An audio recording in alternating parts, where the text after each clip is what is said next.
नमस्कार, आप देख रहे हैं आरएडी न्यूज़। मैं हूं योगेश चक्रवर्ती। राष्ट्रीय लोक जनता दल के अध्यक्ष उपेंद्र कुशवाहा ने केंद्रीय गृह मंत्री अमित शाह का सासाराम दौरा रद्द होने पर बिहार सरकार पर निशाना साधा है। उन्होंने कहा कि बिहार सरकार की हालत ऐसी हो गई है कि वो केंद्रीय गृह मंत्री को सुरक्षा तक मुहैया नहीं करा सकती। यही नहीं, उन्होंने बिहार सरकार पर तमाम तरह के सवाल खड़ा किए हैं। उन्होंने कहा कि जिस तरह से सासाराम और बिहार शरीफ में दंगे हुए, सांप्रदायिक हिंसा हुई, इसे लेकर लोगों में बेचैनी है। और सबसे बड़ा सवाल ये है कि आखिर देश के जो केंद्रीय गृह मंत्री हैं उन्हें ये सुरक्षा मुहैया नहीं करा पाए। उपेंद्र कुशवाहा ने कहा कि आखिर क्या वजह है कि जहाँ जहाँ दौरा है अमित शाह का, वहाँ ही उसी के आसपास इलाकों में जो है हिंसा हुई है।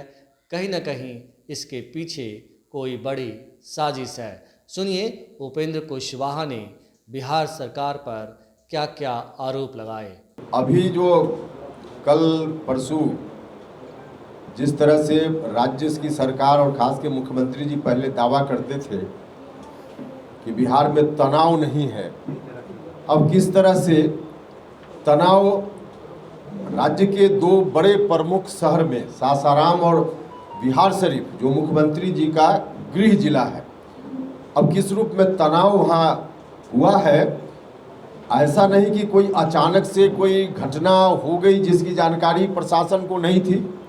रामनवमी के अवसर पे हर साल जुलूस लोग निकालते ही हैं, सबको मालूम था, प्रशासन के लोगों को मालूम था। उसके बावजूद कुछ छिटपुट घटना हुई। ऐसी घटना के बाद परिणति होती है तनाव के रूप में। प्रशासन के लोगों को अलर्ट होना चाहिए था।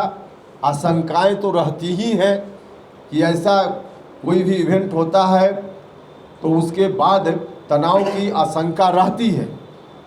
इस आशंका को ध्यान में रखते हुए प्रशासन के लोगों को अलर्ट होना चाहिए था, लेकिन प्रशासन के लोगों के अलर्ट समय पर नहीं होने के चलते समाज में तनाव हुआ है। पूरे तौर पे यह प्रदेश प्रशासन की विफलता है। उनकी विफलता के चलते, उनकी कर्तव्यहीनता के चलते, उनकी लापरवाही के चलते दोनों जगह इस तरह की स्थिति बनी है। हम वहाँ के लोगों से और बाकी जगह के लोगों से भी आग्रह करते हैं, अपील करते हैं कि लोग अफवाह में ना आए, तनाव समाज में न रहे, यह ठीक नहीं है। लोग उत्तेजित न हो, शांति से काम लें, संयम से काम लें। तनाव का वातावरण ठीक नहीं है, यह हम आम लोगों से अपील करते हैं। वहाँ कार्यक्रम, एक जगह तो सासाराम में कार्यक्रम गृह मंत्री जी का भी होना था 2 अप्रैल को, आज ही जाने वाले थे। पता नहीं अभी मुझको अब खबर पक्की है कि नहीं पक्की है। आप ही लोगों के माध्यम से खबर हमने देखी है कि सासाराम का कार्यक्रम शायद उनका स्थगित हुआ है। वो अब इतना काम भी बिहार सरकार नहीं कर सकती है कि वहाँ कोई कार्यक्रम ठीक से हो पाए, सुरक्षा नहीं दे सकती है।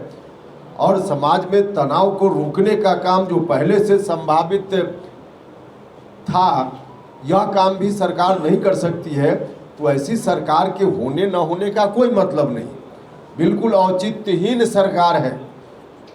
हर तरह से मुख्यमंत्री जी ने, इस सरकार ने अपनी साख खो दी है। अब ऐसी परिस्थिति में हम जितना दिन है मुख्यमंत्री जी उनसे आग्रह करना चाहते हैं कि जितना दिन है उतना दिन तो आप चलाइए जरा ठीक से। अब खुद ही इनकी रुचि नहीं है मुख्यमंत्री जी की प्रशासनिक कार्यों में, यह तो साफ साफ दिखता है। एक बार नहीं, कई बार इनकी कोई रुचि नहीं है प्रशासनिक काम में। बोलते भी रहते हैं हमने बहुत किया, बहुत किया। और कितना भी कोई कर ले तो आगे काम बंद थोड़े हो जाता है।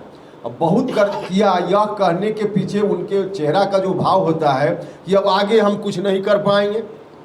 अब आगे नहीं कर पाएंगे, ठीक है, जनता समय पर अपना चुन लेगी।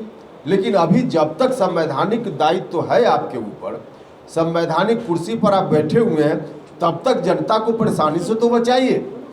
तो यह मुख्यमंत्री जी से आग्रह है, अपील है और बिहार भर के लोगों से आग्रह है कि सब लोग मिलकर ऐसी स्थिति में शांति का माहौल बनाए रखें, संयम बनाए रखें। यही मुख्य रूप से आज बात करनी थी।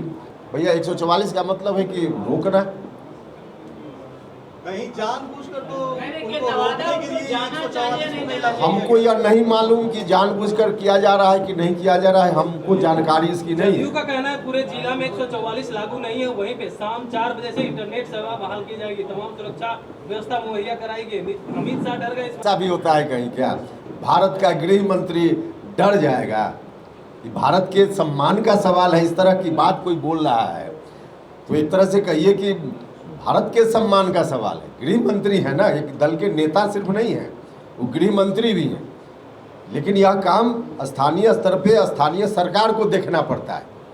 तो इस रूप में जेडीयू के लोगों को उस रूप में नहीं व्याख्या करनी चाहिए, अपने गिरबान में झांकना चाहिए कि क्यों ऐसी स्थिति हुई। यही मुख्यमंत्री जी तो लगातार पीठ थपथपाते रहते थे ना। जब भी इस तरह का पर्व त्यौहार होता था तो सरकार में बैठे हुए लोग अपनी पीठ थपथपाते हैं तब जब शांतिपूर्ण तरीके से हो जाता है, पर्व त्यौहार निकल जाता है। तो अगर पीठ थपथपाने का आप क्रेडिट लेते हैं पीठ थपथपा करके अच्छा होने पर, तो गड़बड़ हुआ तो किसके ऊपर जाएगा? आप ही के ऊपर जाएगा ना। आपने ठीक से नहीं काम किया, इसके चलते ऐसी स्थिति बनी। नहीं देखिए, उस पर अब कहाँ कौन जा रहे हैं, हमारा यह कहना है कि सासाराम भी नहीं अगर जा रहे हैं तो सरकार सुरक्षा नहीं दे पा रही है, इसके चलते नहीं जा रहे। तो सरकार को सासाराम भी जाए, इस बात के लिए कोई भी किसी पार्टी का कोई व्यक्ति अगर कार्यक्रम चलाना चाहे, कोई पार्टी कार्यक्रम चलाना चाहे, तो वहाँ डेमोक्रेसी में सरकार की जवाबदेही बनती है कि उसके लिए शांति का माहौल बनाए। तो सासाराम में भी सरकार को माहौल बनाना चाहिए था ताकि अमित शाह जी या कोई भी किसी पार्टी का कोई नेता जाना चाहे तो लोग जा सकते हो। तो सासाराम में नहीं जा पा रहे हैं तो सरकार की विफलता ही है। सासाराम पूरे जिला में कहा जा रहा है धारा 144 नहीं लगा है, नोटिफिकेशन आया है कि सासाराम सरकार, बिहार सरकार के कारण नहीं जा पा रहे हो, यही ठीक नहीं है। क्यों कोई नहीं जाएगा कहीं? लेकिन अब वहाँ जो सुरक्षा सरकार नहीं दे पा रही है तो नहीं जा पा रहे हैं। हम यह नहीं कर रहे, हम तो कह रहे हैं कि वहाँ भी नहीं जा रहे हैं तो उसके चलते सरकार, बिहार सरकार दोषी है। वहाँ भी उनको जाने से उस तरह का इंतजाम सरकार को करना चाहिए था कि वहाँ भी वो जा पाते। गठबंधन को लेकर के फैसला अभी नहीं हुआ है, होगा, हम आपको बताएं। धन्यवाद।